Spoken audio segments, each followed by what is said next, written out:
I really want to give gratitude to and honor the rishis, the celestial bodies, Ganesha, the patron deity of Jyotish, the science of light, and also honoring the Divine Mother today, just because it's Navaratri as we make this transmission.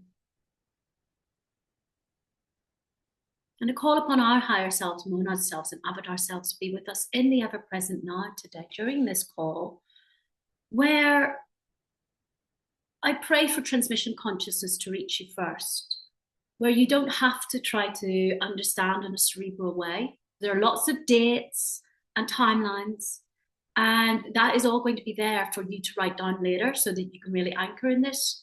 But I'd like to just share these codes and frequencies today so that we can hopefully land ourselves into a deeper state of receptivity of these codes that are going to be shared. I also just want to give gratitude to the energetic field of the grandmothers, the net of light, the crystalline mycelium grid of consciousness, because that helps us also to grid into more horizontal, interconnected weaving. Okay, so some of you may have already heard me harping on about this on other transmissions. And the short version of what I'm going to do today is I want to talk about what I would say are some cosmic buzzwords that I feel are going to come into the collective field that are already brewing in some sort of cauldron. And many of you will already probably be observing some things or feeling some shifts. And one of the reasons why I put this together is that when we honor and understand some of what's coming in the timelines, we are better resourced to be able to work with it. And yeah, so basically, when we know some of what the astrology is that's coming up, we are better resourced to be in service, to be in what we would call our Dharma path. And I think a lot of people can see that we have the potential for World War III. There are lots of people saying that possibly there was geoengineering in North Carolina, and many, many more things that are making people know that there's some sort of shift that we're in. And I'm fortunate to study under a Lama who sees that we have keys to enter into Golden Age by around 2033, which has led me to study the timelines across 3 different astrological systems for the next 10 years. And also I read people's charts, and I'm seeing that a lot of people who are already on some sort of spiritual journey or have experienced some sort of awakening process have very interesting activity with their Venus starting around next year. And actually, seeing this activity, which I started noticing it about 2.5 years ago, started making me look and understand Venus more, okay? And this has led to me writing a chapter about it in my book, and intuitively studying what Venus is about and looking at what is playing out in what we might call the New Age or Neo-Tantra or Neo-Shamanic circles. And from a trauma-informed perspective as well, what I'm understanding from that and what I'm understanding of what we're coming into in 2025.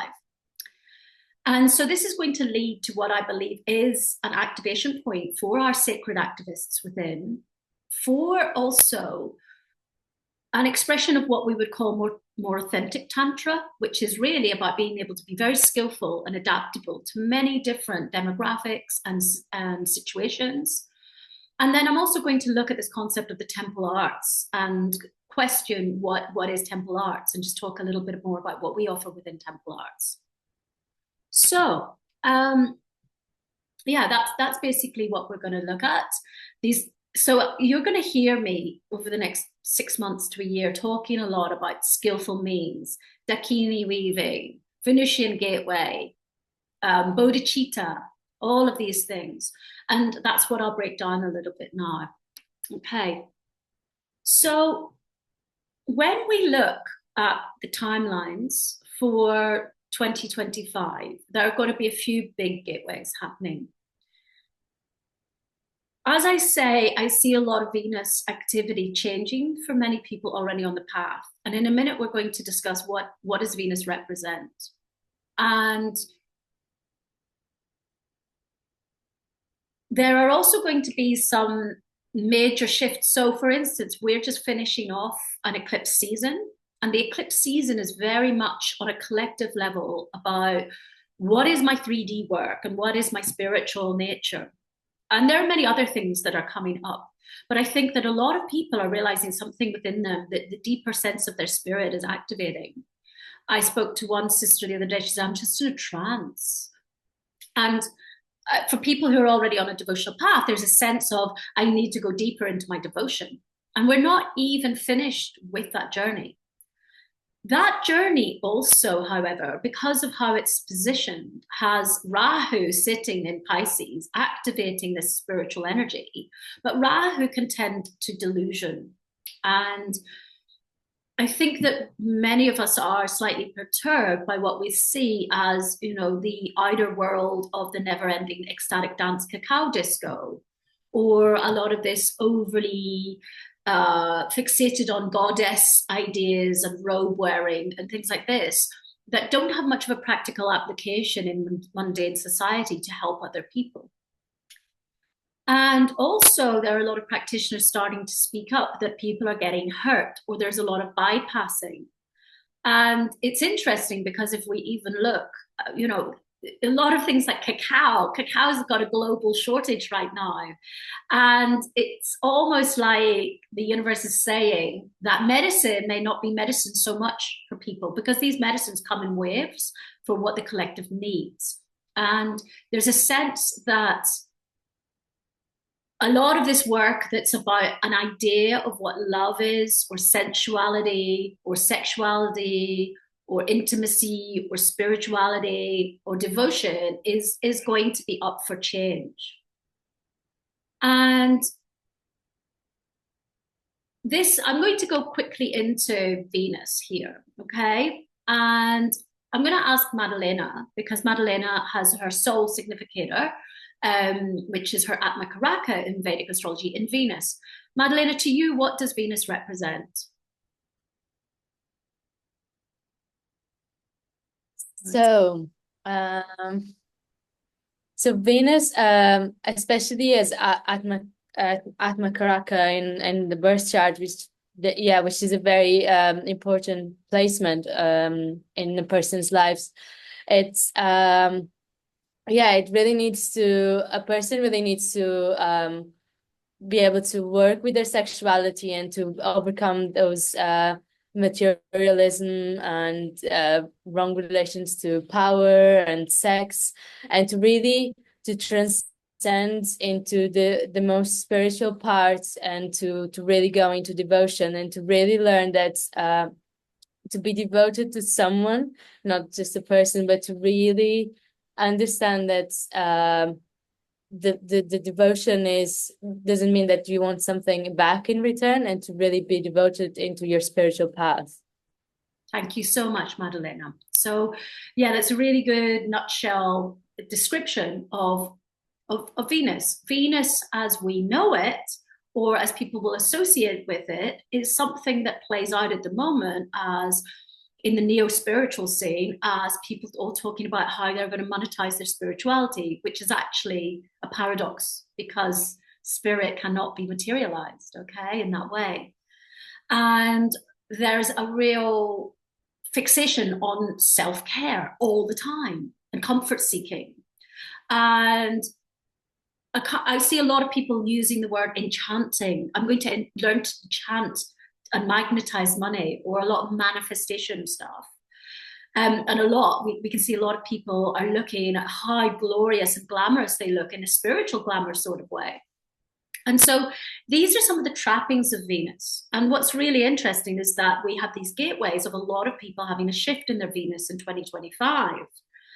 And I'm going to talk in a little minute as well about what that can represent and how that may happen. Because what Madeleine is saying is totally right. It's like a lot of people are in service to themselves. It's the ego. They haven't really started the work on true devotion. And this is something that I think is in its hidden phase for a lot of people right now. But I think a lot of people are starting to, on a visceral level, starting to feel that something's not quite right. And I see a lot of people who don't really have their priorities straight. And our teacher, who's a lama, has been talking about this recently, and his team, and we see this a lot. People, there could be something that will really help someone reach transcendence, and they'll actually ask for the bursary payment version for people in developing countries because they want to go on a luxury yacht tour, And this is where people are at. They want the Venusian stuff. They want the cacao. They want the sexy shaman stuff. They want the stuff that looks really like big money, glitzy. And this is actually a massive bypass. And I feel that on a compassionate level, what we're really looking at is a collective trauma, because when we're traumatized, we're seeking that which feels comfortable. Okay, we want to kind of hide and submit. We're not able to step into our true activation, and we're not really on the Dharma path. That's still karma manifesting. Okay, so people are keeping it kind of very repetitive, and this is also another hallmark of PTSD. And I believe we're in an existential PTSD of sorts. PTSD often lends itself to repetitive behavior and only hanging around with people who are in the same demographic. Okay, so I did a doctorate in trauma theory, and the criteria at that time were things like robotic mechanization and repetition of acts and seeking safety with a kindred spirit kind of group. So, for instance, people who were in the tsunami in the early noughties that I knew in the UK, they ended up just all going out and hanging around in like Newquay or somewhere with other people who'd been in the tsunami. Okay, and this is the sort of thing that happens. And so, in some sort of nutshell, we have an existential trauma that is wanting to somehow lift, I believe, in 2025. And right now, we have this material spirituality, which is all about I'm worth it and I can monetize this for big money, and that's become what people think is how you seek spirituality, and that's a mentor. And this is incredibly dangerous, and this is I think this is getting to epidemic level, and it's getting to the point where people are starting to feel that something's not adding up. There's going to be a lot of really broke people coming as well, because they spent all their money on that stuff. Yeah, and this is going to be interesting as well. So what's happening, a little bit about the timelines, is that we've got something called a Venus-Saturn conjunction. And this is not anything out of the ordinary. It happens approximately every year as Saturn comes around to meet Venus. But in the Wheel of Time, in Kalachakra astrology, the planets represent different gods, different values, different directions. And we all know that Venus is kind of opulent, kind of a bit self-centered, very extroverted. Like Venus loves people and being out there and just wants the easy time, doesn't want to work for it. And then it goes into, that's its shadow, okay? And what happens is in the Kalachakra astrology, each planet has like an antidote planet. And it was from me intuitively, knowing that there was something coming up with Saturn, that I started to look at this and studied Kalachakra astrology. And actually there's another element of this called the Dig Chakra. And so the Dig Chakra planet antidotes the Kalachakra planet, okay? And so Saturn antidotes Venus. So Saturn is like, you need to do the work, you need to make sacrifices, you have to pay off your karma, it's not an eternal disco, you need to do the work. It's the Lord of Time, the master of karma. It's the things we don't want to do. It's our selfless service in a way, or it's our duty in some way. And of course, too much Saturn isn't good either, but we're talking about Venus right now. And so what's happening next year on around 19th of January is that Saturn is coming, and I call it to smack Venus's bottom, okay? So they are going to conjunct in around the 19th of January. And where they're sitting, this is why this is interesting, I feel, to this collective awakening of the Venus codes, is that it's really going to activate almost the intensity of all that neo-shamanic, neo-tantric, unsafe, non-ethical, ego-based, material-based spirituality. That is going to almost burn. It's called the burning star. So, and that's like a final migration. That's also it's all playing up at the moment as well within where where Saturn's sitting. And then after that, we then have a series of eclipses again with this theme about what is spiritual, what's my work. And then we also have a very intense period from the end of March till the end of May next year for 2 months, where Saturn, Lord of Karma, meets Rahu, our future karma, our really greedy, delusional self, that's all sitting in Pisces around spirituality. And I feel that all of these things that are up right now, and this is also going to be about things like political systems, economic systems, everything is up for a reboot. This intensity that's building about things, this is not right, this is all going to be activating. And I've got an astrological mentor, Achala, and I was chatting to her about this recently, and she was saying, yeah, you know, that's going to be a really big time next year. And it's basically the two major karmic heavyweights, the one from the past and one from the future, meeting. And it's a very, very rare thing for them to meet because they both move very slowly. And so that 2 months is like gonna shake things up big style.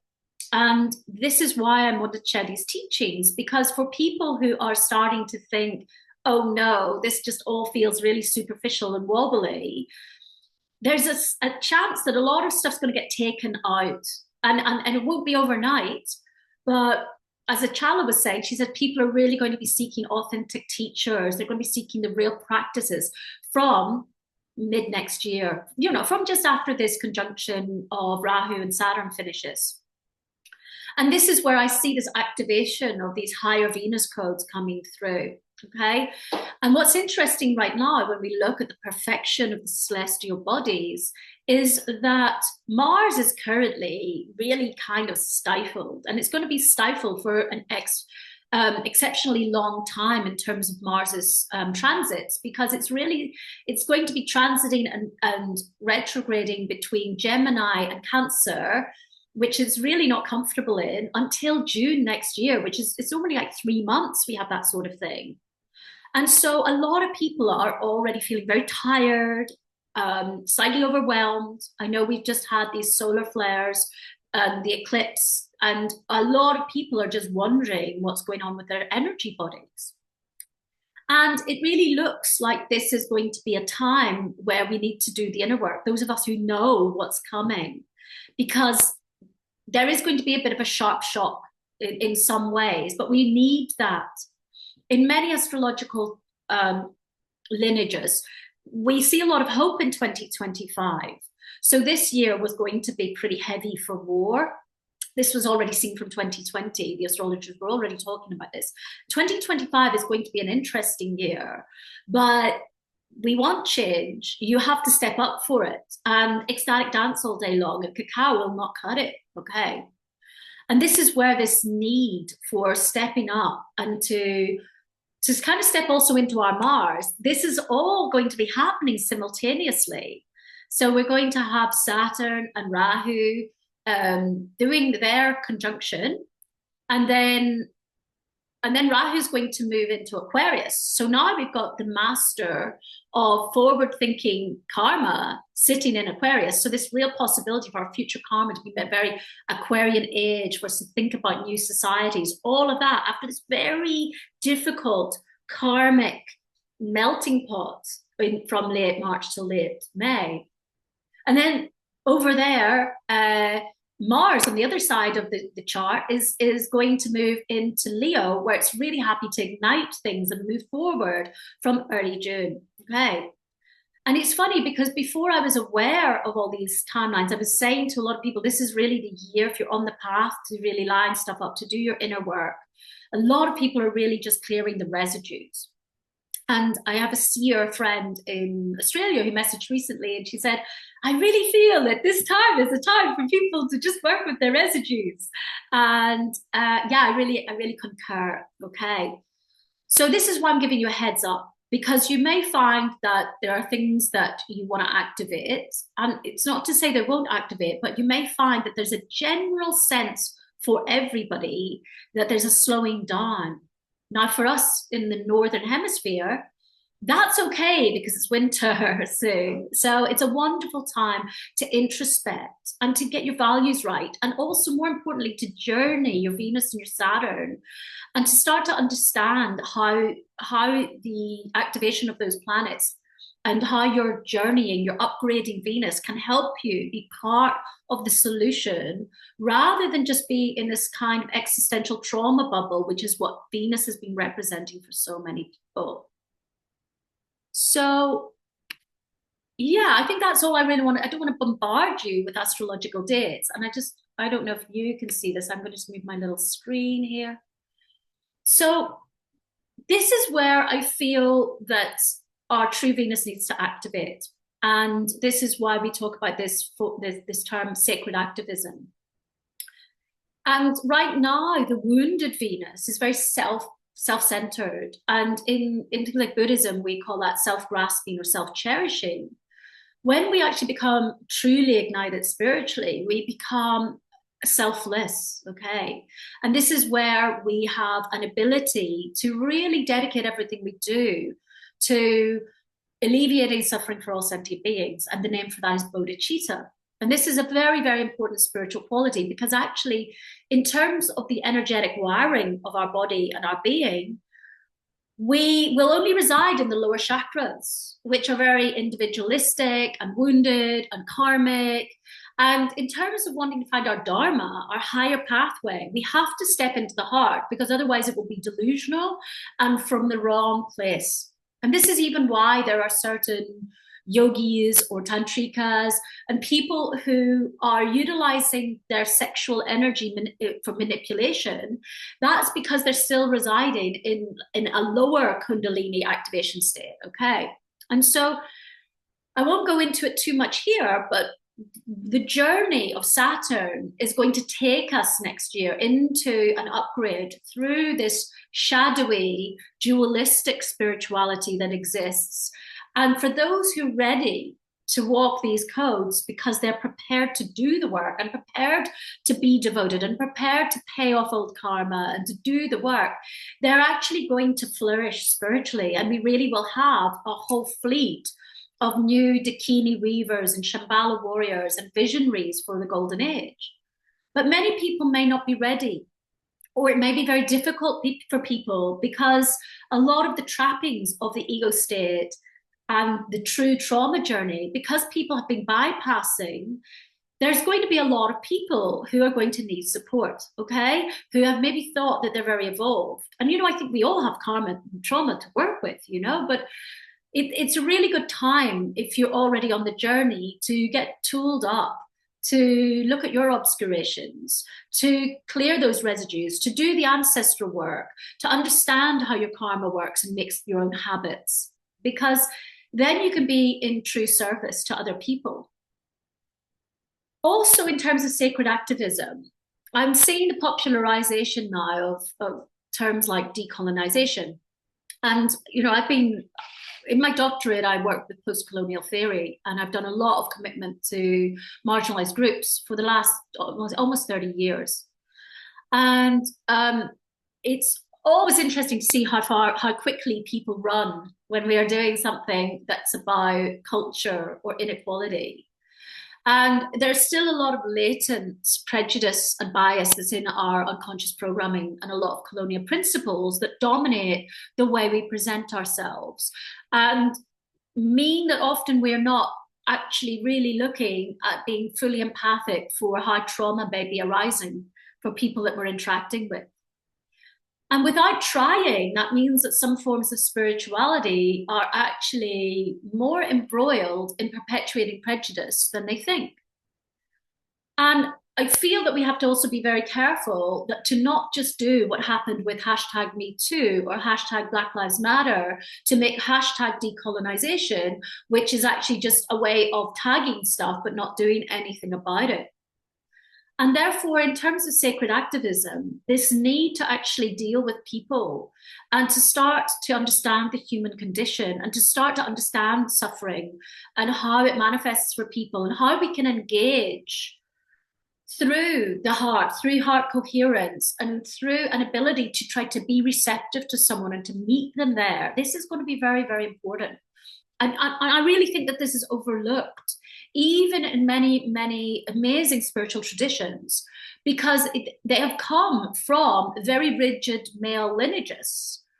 And it hasn't questioned how the delivery of that actually is received by people who've been excluded from academic institutions or debating society or certain sorts of nuanced, gender nuanced or cultural nuanced discussions that are taken for granted by those who are more privileged. So I feel that this is going to be very important. And this is why I write about this in my book. And I'll be incorporating decolonization work into the Takini weaving level 2 training, which is next year as well. But yeah, I really feel it's time to look at how do we create these new societies and how do we really engage with that? And I think the disco is going to end, basically. And the disco has been necessary. It's like a trauma holding phase. It has a perfection. Just like a lot of young people are stuck to their screens, but a lot of them getting bored of it. There's a reason for everything. There's a perfection in that we need to get tooled up in order to be able to hold space for people when they want to defrost, okay? And I think it's coming, and it's coming early next year. And then there's going to be the years of integration, and there will be changes in things like financial institutions and governance systems, which will have teething problems, which will be problematic. And so we have to make the most of Saturn being in Pisces to really manifest from a very pure place, a true vibration of spirituality that's not only predicated on materialism, okay? And that's going to mean sometimes stepping beyond that which seems like the dominant paradigm in, oh, this is what's fashionable. And if it doesn't feel right to your body and being, it's probably not meant for you. And to really strive for authenticity and to look for that. Because it is going to require a level of peace warriorness to be courageous and be determined to benefit all beings. And if we can't benefit all beings, then why are we here? And then we're not spiritual, really, unless we're just a very virtuous person who just emanates that all the time, who has this beautiful, we need to have a really powerful value system that's also applied in our actions. And that will also help us to do the Saturn activation work by overcoming the negative karma that has been residing through our ancestral lines, that is coming to a peak. And this is all coming up 2026 and 2027. We have a very, very deep portal for ancestral healing. And this is also why we're starting an ancestral healing, cross-cultural and multidimensional course at the end of the month, which will run many times, because again, the residues that keep us from truly stepping forward as a sacred activist or a bodhisattva or a highly spiritually realized being, a lot of these things are these ancestral shards that are now, we have the optimum moment to start to clear those. So this is what we talk about when we say Shambhala warriors, these people who are peace beings, who want to create a timeline where we create a golden age, where we create a pure realm on this earth. Or at least we create the opportunities to be reborn in a pure realm and not to have to keep incarnating in war zones and things like this. And the term that Dharma stars ended up coining some of this is Dakini weavers, because there is a necessity to align with also the feminine principle that I was speaking of earlier, that's so missing in so many of these lineages, in a very unconscious and non-malevolent way. You know, they're these beautiful people, but they're not dancing with the intuitive, receptive part of how we bring this horizontal, interconnected weaving together. And so there's a tantric dance that needs to take place of the masculine and feminine, the lineage holders, the anchors, and the weavers. And when that comes together, this is where I believe we have the right conditions, because we have to put these two together. We have to embody both together, just as we have to balance our left and right side and all the attributes that those hold. We need to bring about an understanding that we are allowed to be Dakini weavers. And it's interesting just on this astrological day to make this call to action that no matter what body, gender, culture you are in from, that the Dakini weaver within you is allowed to be reactivated, that this is actually a necessary part of creating a very fast working cosmic fiber optic across the planet. And we're going to see the conditions for these new communities and all of these things starting to come about. But we have to allow that part of us that is more intuitive and horizontally organized and more into the interconnectedness and the pattern thinking. We need to all give space for that.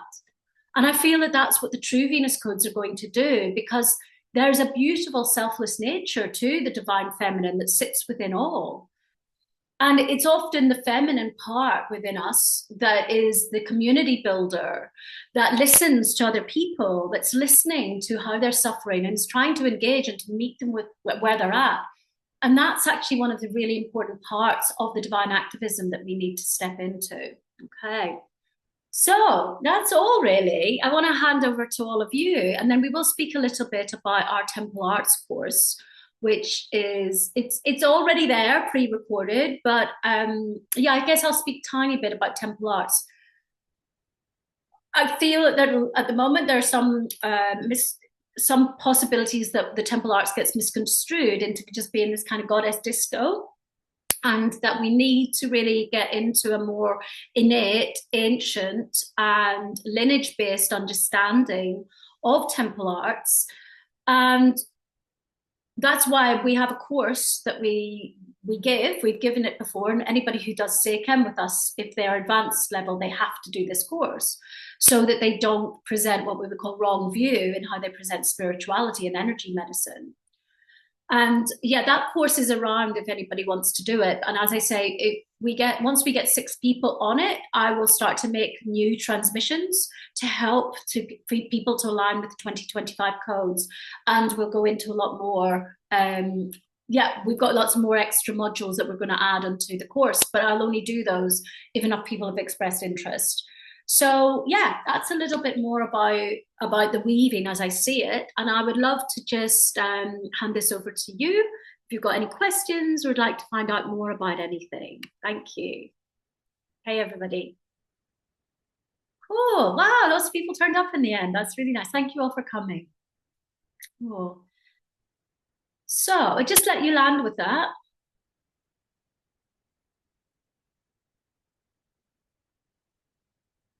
And just ask anybody, how did that feel to them or what's coming through?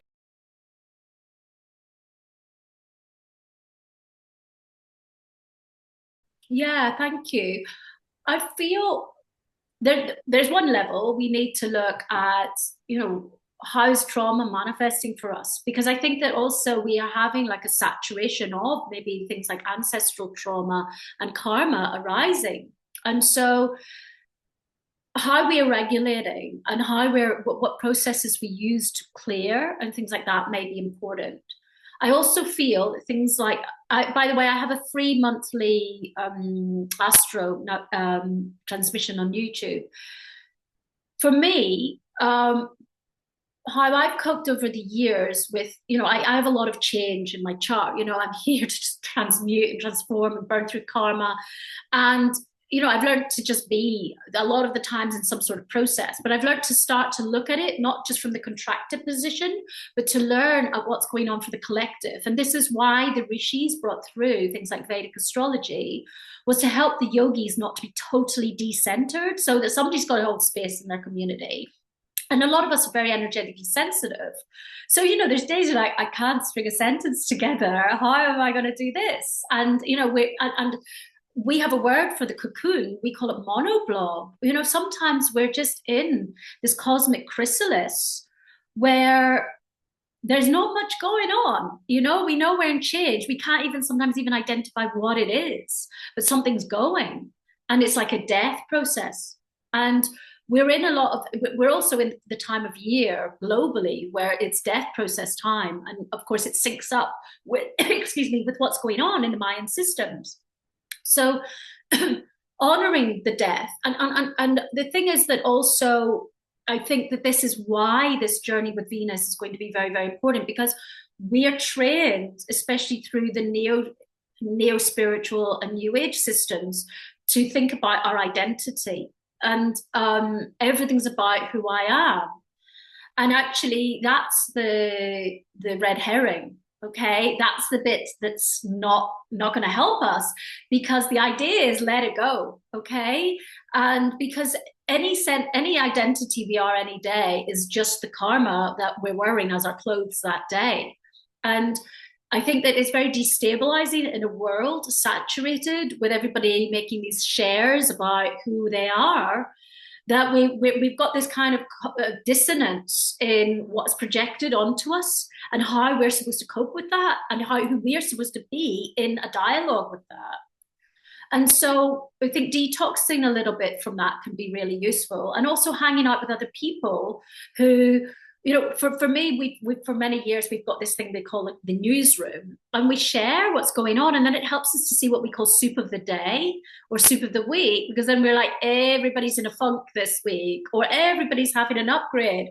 And when we depersonalize that, it helps us to actually reconnect to the fiber optic and the mycelium grid of consciousness and the horizontal nature, which stabilizes our own process, but also through that solidarity, rather than just the ego being totally bombarded, we're able to actually create a sort of feminine sense of resilience. And I don't mean that we have to be a female, it's just that resilience can occur. So I think that it is about mirroring people and being like, yeah, what is going on,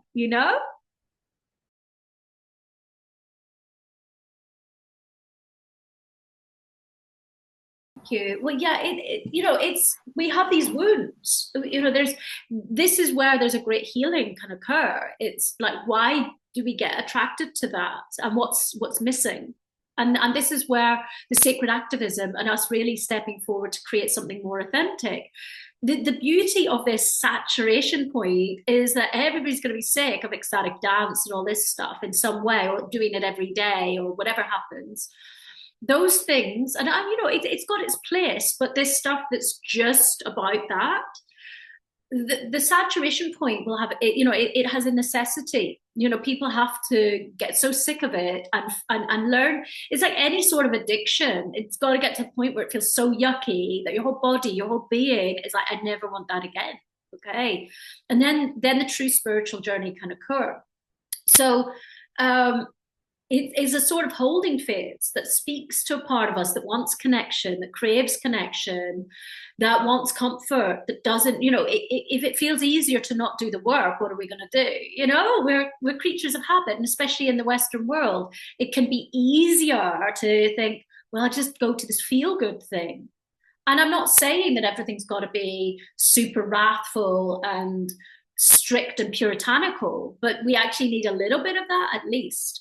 And what's happening is just this overindulgence. It's like a children's birthday party sometimes, and then children usually get sick and have a sugar tantrum and all of these things. I think that's what's kind of coming.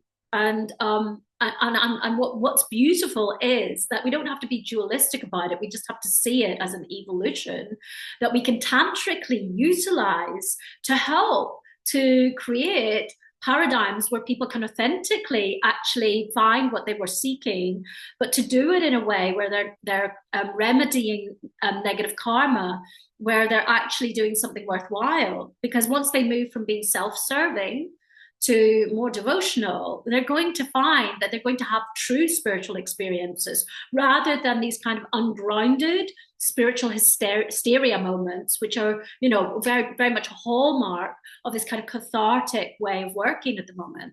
So there's a lot of optimism, I feel, but the tantric approach is, how do we deploy this? And that's why I'm sharing this with you today, because I'm not here in any sort of judgment of people in that process. I'm just seeing that you can see the markers for it in astrology, and you can also see the markers of that not being so anymore. And that is one of the true natural laws, that everything is impermanent. So that phase seems to be coming to some sort of end. And the more we just embrace that, because sometimes there's a part of us clutching on to our comfort Venus. And I think that that's okay to some degree, as long as you call it for what it is. And then we realize that there's a great opportunity starting next year. And if you know it, you can really create the causes and conditions for some very, very high teachings and things like that. You know, we have to look at the causes and conditions, and you all have the causes and conditions somehow. Probably you all have the markers of Venus in your chart, which means you're here today. It's like that. Everybody who we talk to about this, I do a reading for them, and there you see it. And so it's a very exciting time, because Venus, I really don't want to knock Venus. I love Venus. We need more love. We need more connection. We need this devotional service. Venus is actually a real marker when it's deployed correctly to helping us reach full transcendental achievement. But we have to meet it in its true capacity, as Madeline was saying, and it has to be this true service to others, not service that's really to self. And only then can we get the real spiritual gifts that are here, and I really feel they're coming for everybody. Yeah.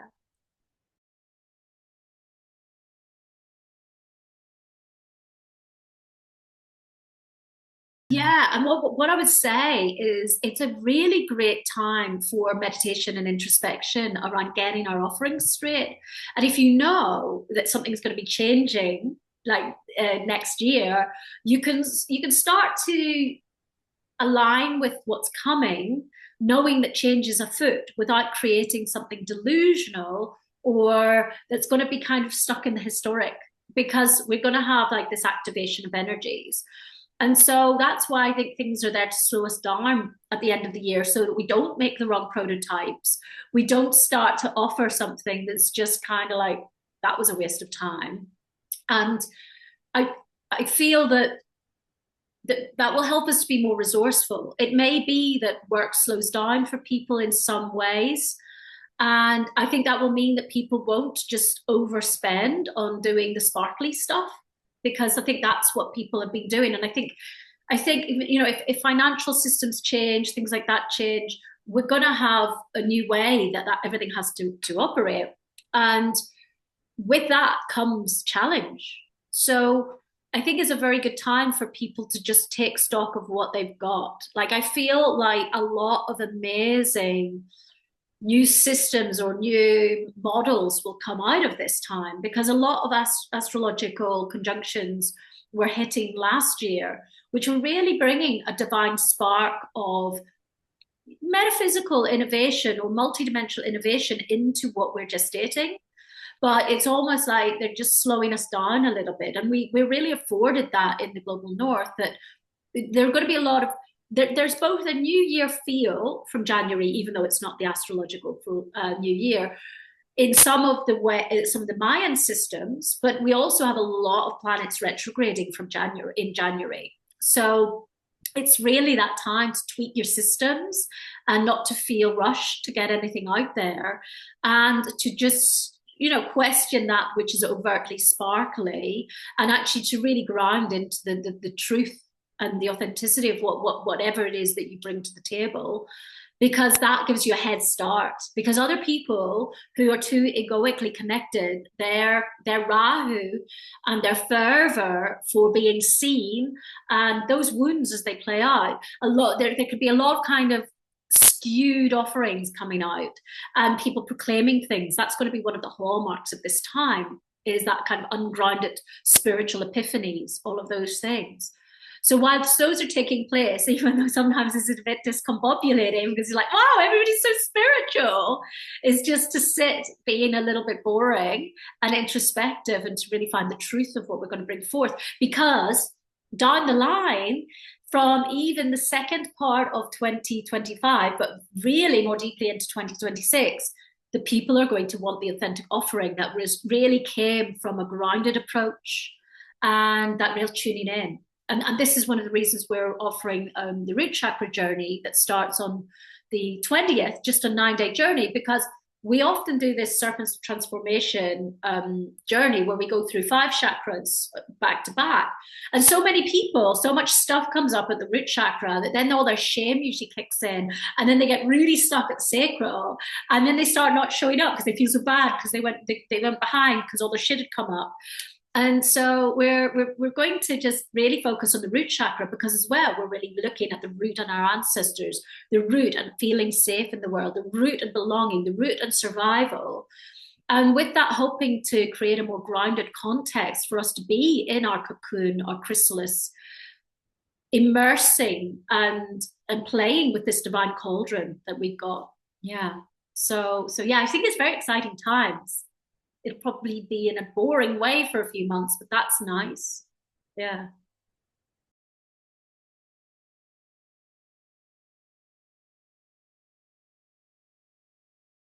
Yeah. So I was pondering this a lot when I was writing my book, because, for instance, I'm working a lot with Buddha Dharma at the moment. And I've spent so long working with indigenous tribes and doing earthwork, and traveling the world working with tribes. And there was something I felt was missing. Again, that I was feeling was not being validated in some way, and I had to really sit and meditate about it. And I guess this is just my own little meditation response, but I hope that maybe it helps in some way. Was that in terms of this metaphysical shift that we're undertaking? Firstly, many people need to reconnect with ecosystem. Okay, now we on a high tantric level, everything, this is just all karma, how the earth looks, our interaction, this call we're on, this is all just karma manifesting, and that our higher essence is just pure formless, sort of divine essence. But we have to learn to live better in this realm. And if we want to be a spiritual person, and this is very much in keeping with what's happening with this Pisces Virgo eclipse series, is Virgo is very much about the earth, the plants, the land. And we have to, if we want to cultivate spiritually, we want to create a golden age. Like we all know how much time we waste in not doing our sadhana and not getting our spiritual practice, because when we're disconnected, we're going down up the river the wrong way. We're operating from disconnect, so we're actually wasting time. Okay, we're creating more negative karma. We're not in flow. And so if we want to be skillful in actually creating a seamless way of working, then permaculture, biomimicry, and reconnecting to the earth is actually a very, very fundamental way of us re-engaging with the truth of natural law. Right now, samsara, this karmic realm that we reside in, it exists for us. And so is it better to understand how samsara works and play with it better, or to just be overwhelmed and non-functional and just riddled with karma? And so if we find our dharma and if we start to reconnect, actually the reconnection starts to serve to help us to understand where our true place in our ecosystem is. If we look at war is often the result of colonization. And colonization has been people going into another ecosystem and wanting to take something from out of that. And there, you can see that karma in people's charts. There are some people who struggle to find their ecosystem, and there are ways to overcome that.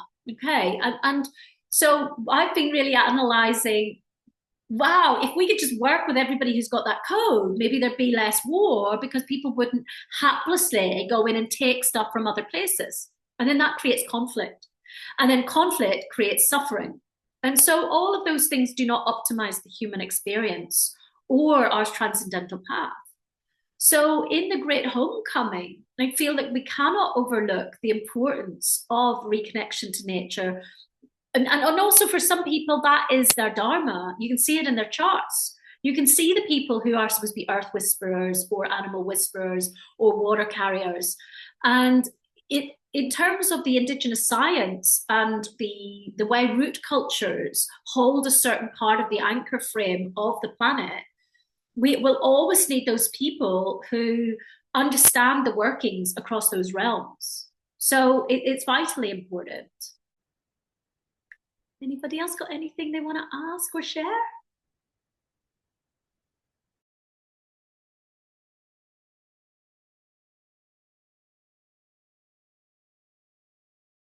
Yeah, it's a tricky one. You know, I come from an activist background, but I think that whilst we need to resonate with aligning more with honoring the ecosystem and things like this. And, you know, there's so many forms of activism. I won't go into all of those right now. And they all have differences. If we were to look at, for instance, tantric teachings that we receive, we would be told you need to dance with things. And for instance, in Tantra, we should not repress anything. So if you have an emotion that makes you like angry, use the anger for something just, okay? But if we get too embroiled in conflict and the dualism of just the physical realm and we don't have any spiritual practice, this is what I think is where people get stuck because they end up in a very mundane world battle. And this is where, if we were talking about this in a more new age way, is where people end up in a more fear-based, more conflict-based programming state, okay? And so new age people would talk about the 3D, 5D shift, okay? And in terms of the Indian chakra system and how the dimensions work, we're really talking from moving from the solar plexus to the throat, and we've got the heart in the middle. And when we speak of fourth dimensional consciousness, this is the point where activism for spirit needs to take place to actually create a dimensional shift to make a more just planet, is that we have to start to get the heart operating better, okay? So there are some amazing warriors who are just warriors of love. But what can happen with a lot of activism is it becomes very fear-based. And then fear, as we know, is a lower vibrational emotion. And when people are always in fear, they're perpetuating a trauma cycle for themselves. They create a kind of hypervigilance, and that can actually create a delusional state because there's no mindfulness. They're just responding all the time. You know, people who have got a lot of activistic tendencies are on a kind of wiring to do. And there's too much do and not enough be, okay? And that is too yang, okay? And so we need to start to balance the doing with the being, the yin, the yang, okay? And so this is what I feel creates suffering for a lot of activists, because when I meet a lot of activists, they're very intellectual and in the head or on their crusade about one thing. And much as I honor them for that, we need them to some degree to step up for those who are weaker or who have no voice. There's a tendency for certain warriors like that to get stuck in, you know, for instance, the world of conspiracy theories can lead to a lot of fear and a lot of suspicion, and it starts to create a narrative of the mind that can become quite distorted because it then starts to do away with everything. And the irony is that everything is an illusion when we get to a higher metaphysical level. But do we want to be architects of a higher timeline, or do we want to embroil in a self-imploding battle into becoming a fear-based being?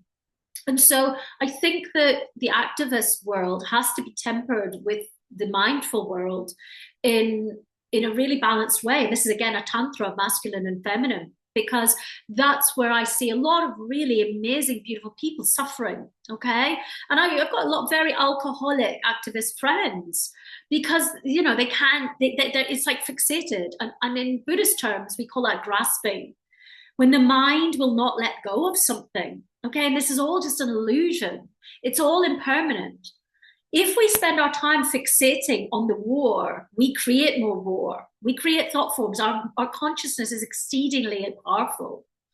And so this is why I believe that starting to come into a more Venusian, higher vibrational activism, where from the heart, from a higher vibrational consciousness, we create the codes and the frequencies for the higher earth from selflessness and from true aspiration, rather than from engaged trauma, we're actually going to be better warriors, okay? And a lot of this came from my own personal journey of suffering, of being so upset with what I was seeing, seeing the subplot of, mineral companies, wars, and, I did a doctorate on this stuff as well, so I went in deep and, I just went in deep quite young and I had to clamber out. I realized consciousness was our best tool to be an activist and the power of our consciousness to create a timeline shift, if we can be our own thought police, is really where it's at.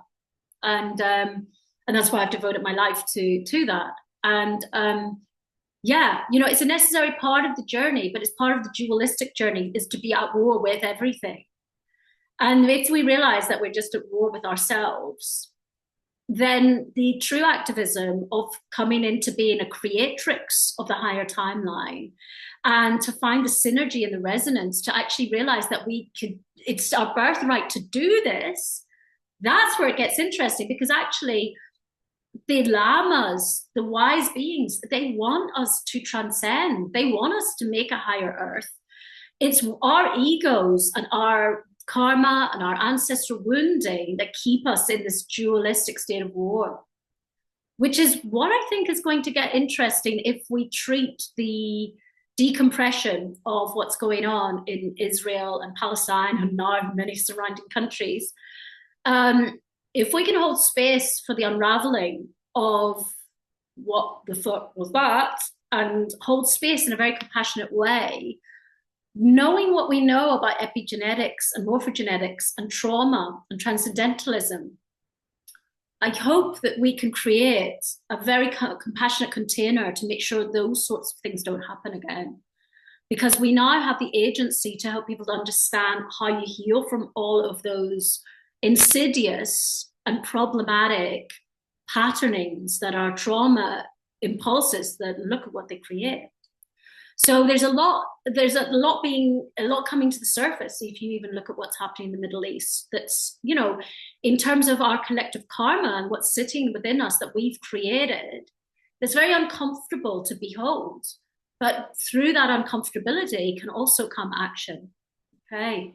And I believe that this is by us doing our trauma work and working with our own cocoon and us coming out to hold space that, wow, we can really have game on in these coming years.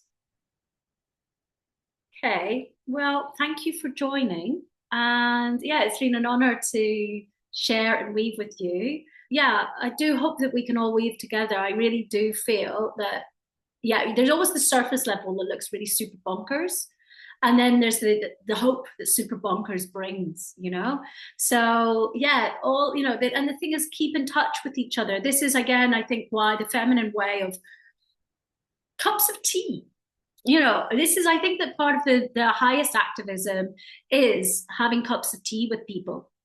And we often find like, wow, that person over there is doing the same as you. Why don't you two team up?